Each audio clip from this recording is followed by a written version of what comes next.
muovu akitawala watu huugua. Hayo sio maneno ya Lissu, hayo ni maneno ya kwenye maandiko matakatifu ya Mungu. Mkatafute haki ili taifa letu liinuke. Mkatafute haki. Naam, ni hotuba ya kwanza ya mwenyekiti wa Chama cha Demokrasia na Maendeleo Tundu Lissu kuzungumza na hadhira baada ya kuachiliwa kutoka gerezani. Hii ni baada ya Chama cha Demokrasia na Maendeleo kutoa taarifa kwa umma ambayo iliweza kusambaa kwa kasi kwenye mitandao ya kijamii. Tundu Lissu akieleza kuwa tarehe 15 Aprili mwaka 2026 alipata fursa ya kukutana na Mheshimiwa Lazarus lisha kwake masuala yafuatayo muhimu kwa mustakabali wa demokrasia na utawala wa sheria nchini. Ya kwanza, kwamba kesi ya uhaini iliyomkabili inatokana na msimamo wake no reforms no election, na hivyo kusisitiza kufutwa kwa kesi zote zinazomkabili yeye na chama pamoja na utayari wake wa kushiriki mazungumzo akiwa huru.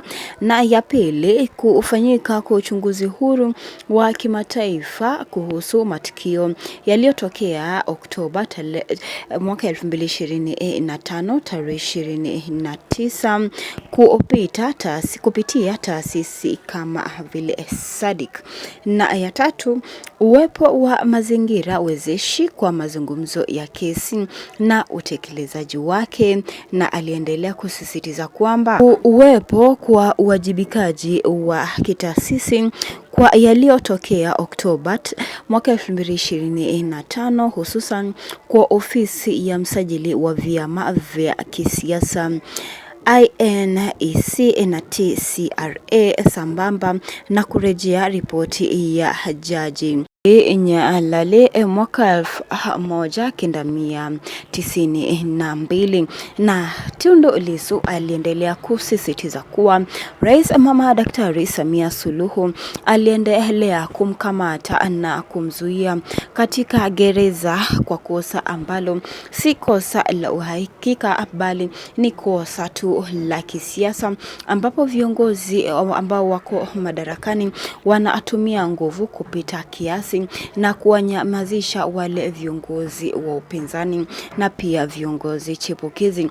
Tuandike tu maoni yako hapo chini, tungependa kusikia kutoka kwako kuhusiana na hili suala nzima ambalo limeweza kujitokeza, ambapo Tundu Lissu inasemekana kuwa ameweza kusamehewa na Mama Daktari Samia Suluhu na kuweza kuachiliwa huru, na baada ya kuachiliwa huru aliweza kuzungumza na hadhira, haswa wafuasi wa Chama cha Demokrasia na Maendeleo na pia wafuasi wake kibinafsi, na kuhakikishia kuwa Tanzania haitadunishwa na kuwa viongozi wa CCM hawatawadunisha viongozi wa upinzani na pia hawatawanyamazisha viongozi wa upinzani na pia vyombo vya habari.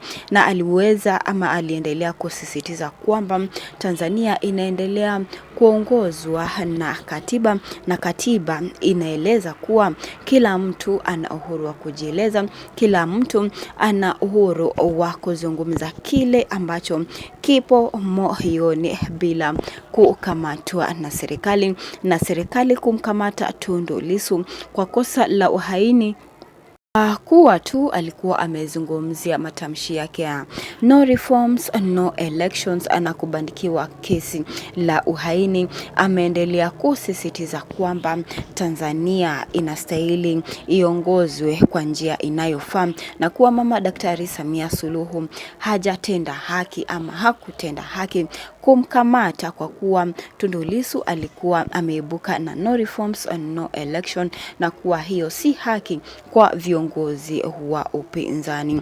Maoni yako ni yapi? Tuandike tu maoni yako hapo chini, tungependa kusikia kutoka kwako kuhusiana na hili swala nzima la Tundu Lissu, mheshimiwa kiongozi wa upinzani na pia mwenyekiti wa Chama cha Demokrasia na Maendeleo, ambapo taarifa imeweza kuibuka kuwa Mama Daktari Samia Suluhu Suluhu ameweza kumsamehe na kumwachilia, lakini ameendelea kusisitiza kwamba serikali inastahili ifuate katiba, na la sivyo serikali ya CCM inaongoza nchi kwa njia isiyo sahihi ama inaongoza nchi pabaya. Maoni yako ni yapi? Tuandikie tu maoni yako hapo chini, tungependa kusikia kutoka kwako, na pia usisahau kubonyeza alama ya like na subscribe hapa chini, na asante kwa kufanya hivyo.